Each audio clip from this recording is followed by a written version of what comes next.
सैराट हे नाव ऐकलं की आजही अंगावरती काटा येतो. मराठीत सांगितलेलं कळत नाही, इंग्लिशमध्ये सांगू. I love you. 2016 मध्ये आलेला हा चित्रपट, त्यामधली एक साधी मुलगी अक्ल्यूज सारख्या एका छोट्या गावामधून आलेली अकलूज मध्ये मला राजगुरू सरांची मुलगी म्हणून ओळखतात आजही. आणि त्या एका चित्रपटाने तिला रातोरात घराघरामध्ये पोहोचवलं. मी बोलतोय सैराट मधल्या आर्ची विषयी, म्हणजेच रिंकू राजगुरू. पण तुम्हाला एक प्रश्न सांगतो जो बऱ्याच लोकांच्या मनामध्ये आहे. सैराटने एवढी प्रसिद्धी मिळवून दिली, मग रिंकू राजगुरू बॉलिवूडच्या मोठ्या लीगमध्ये का नाही पोहोचली?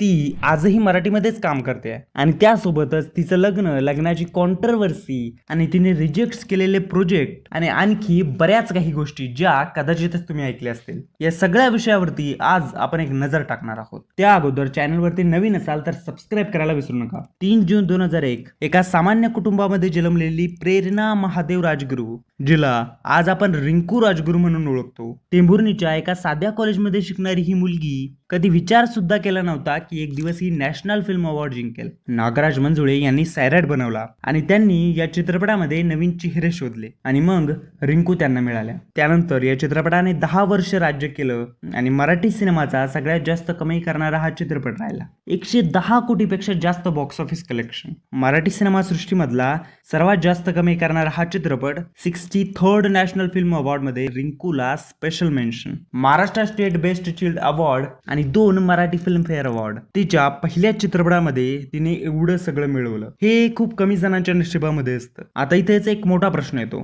जो कधीतरी तुम्हाला सुद्धा विचारलेला असेल की एवढ्या मोठ्या यशानंतर रिंकू मग बॉलिवूडला का गेली नाही? बघा, सैराट नंतर तिला खूप बॉलिवूड ऑफर्स आल्या, पण रिंकूने घाई केली नाही. ती सिलेक्टिव्ह राहिली. पण मग ती काहीच करत नव्हती का?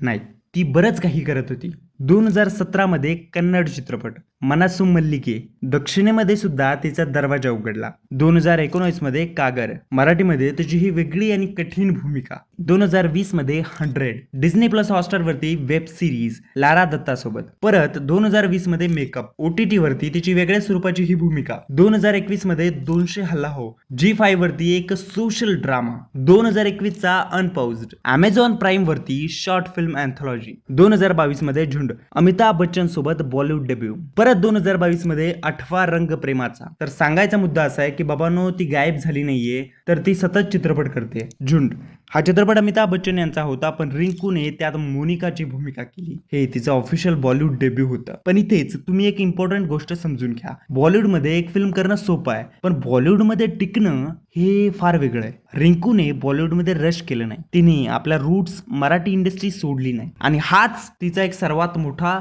मूव्ह होता. 2023 चा तिचा झिम्मा 2 हेमंत धुमे दिग्दर्शिक, निर्मिती सावंत, सिद्धार्थ चांदेकर यांच्यासह हा चित्रपट 14 कोटीपेक्षा जास्त कमावला. त्या वर्षामधला हा सर्वाधिक यशस्वी मराठी चित्रपट ठरला. 2025 मध्ये बॅटल हाफची लव्ह स्टोरी, नवीन मराठी रोमॅन्टिक फिल्म. 2025 मध्ये आशा. आणि इथेच एक खरी गोष्ट आहे, आशामध्ये रिंकूने मालती नावाची एक आशा वर्कर साकारली. एक सोसायटीयल ड्रामा, महिलांच्या संघर्षाची गोष्ट. आणि याच भूमिकेसाठी तिला 61st Maharashtra state film award मध्ये तिला स्मृती पाटील बेस्ट ऍक्ट्रेस अवॉर्ड मिळाला. स्मृती पाटील याचं नाव त्या पुरस्कारावरती काय आहे? मराठी अभिनेत्रीसाठी हा सर्वोच्च सन्मान आहे. वयाच्या अवघ्या 24व्या वर्षी रिंकू राजगुरूला हा पुरस्कार मिळाला. 2026 मध्ये पुन्हा एकदा 3.5 अंकुश चौधरी, अशोक सराफ, भरत जाधव, मकरंद नासपुरे यांच्यासोबतच या चित्रपटाने इतकी कमाई केली. आता वळूया त्यांच्या कॉन्ट्रोवर्सीकडे. आता रिंकूच्या लाईफ मध्ये कॉन्ट्रोवर्सी एक नाहीये, तर बऱ्याच कॉन्ट्रोवर्सी आहे. त्यांची पहिली कॉन्ट्रोवर्सी म्हणजे कृष्णा महाडिक. फेब्रुवारी 2025 मध्ये एक फोटो व्हायरल झाला. रिंकू राजगुरू आणि कृष्णराज महाडिक म्हणजेच बीजेपी नेते धनंजय महाडिक यांचे पुत्र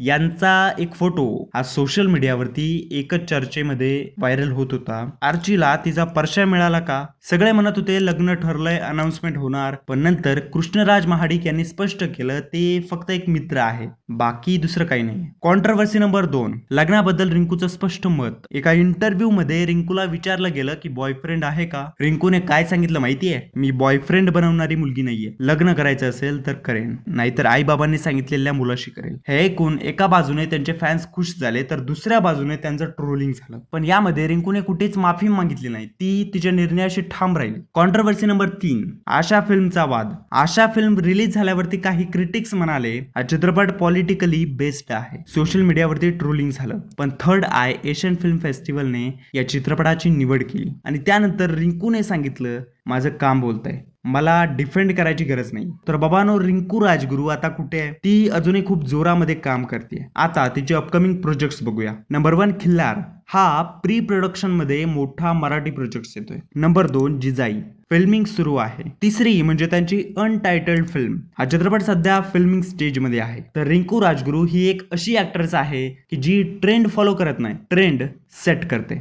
बाकी हा व्हिडिओ तुम्हाला कसा वाटला खाली कमेंट्समध्ये सांगा. चॅनलवरती नवीन असाल तर सबस्क्राईब करायला विसरू नका. असेच व्हिडिओ आपण घेऊन येत असतो. धन्यवाद. Bye bye.